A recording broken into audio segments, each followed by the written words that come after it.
আসসালামু আলাইকুম সম্মানিত শুভাকাঙ্ক্ষীগণ, কেমন আছেন আপনারা? ঈদের তৃতীয় দিনের শুভেচ্ছা নেন। আমরা চাঁদপুর রবার বাগানে চলে আসছি। যদিও নামে চাঁদপুর, কিন্তু জায়গাটা টাঙ্গাইলের মধুপুর, একদম শেষ পয়েন্ট এটা। আর দেখতেছেন এই পাশেও রবার গাছগুলো ছিল, কিন্তু এই গাছগুলা ওই পর্যাপ্ত কষ না আসার কারণে ভেঙে আবার নতুন করে গাছ লাগানো হয়েছে। আর মাঝখান দিয়ে দেখেন এরকম ড্রেন দেওয়া হয়েছে। এই ড্রেন গুলা কি কারণে দেওয়া হয়েছে, কি বুদ্ধিতে দেওয়া হয়েছে? কারণ এইখানে আপনার যদি দেন, আপনারা বেড়া দেন, কিছুদিন পরে ভেঙে যাবে বা মানুষজন অত্যাচার করবে। আর এটা দেওয়ার ফলে এখন কিন্তু গরু ছাগল ওইভাবে যেতে পারবে না। আর খরচও তুলনামূলক কম এবং সেফলি যতদিন আছে এটা এইভাবেই চলে যাবে। পানি নিষ্কাশন সুন্দর ব্যবস্থা। পানীয় পানীয় জমবে, পানিগুলা এদিক দিয়ে চলে যাবে। আমাদের লাল মাটির মানুষের মাথার মধ্যে বুদ্ধি খালি গিজ গিজ করে। তো এটা আমাদের একটা আর আরেকটা বিষয় হলো কি কি যেন বলবো।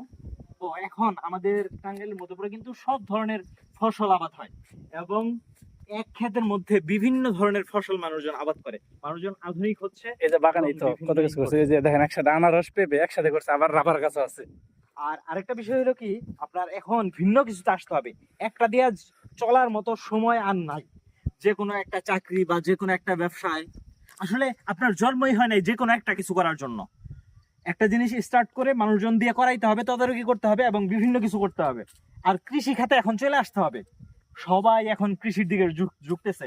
বড় বড় যারা বিলেনিয়ার এরাও কিন্তু কৃষির দিকে ঝুঁকতেছে। কেন ঝুঁকতেছে? কারণ অপার সম্ভাবনাময় সামনের খাত কৃষি। এটার দিকে আপনার ঝুঁকতে হবে। একটা অবহেলিত একটা খাত ছিল, কিন্তু এখন আর এটা অবহেলিত থাকবে না। রবার বাগান গাছ টাছ ভাঙা ঝড়ে দেখেন কি অবস্থা হয়েছে। তো আপনাদেরকে আসলে নিজেদেরকে সময় দিতে হবে এই এই সময়গুলাতে।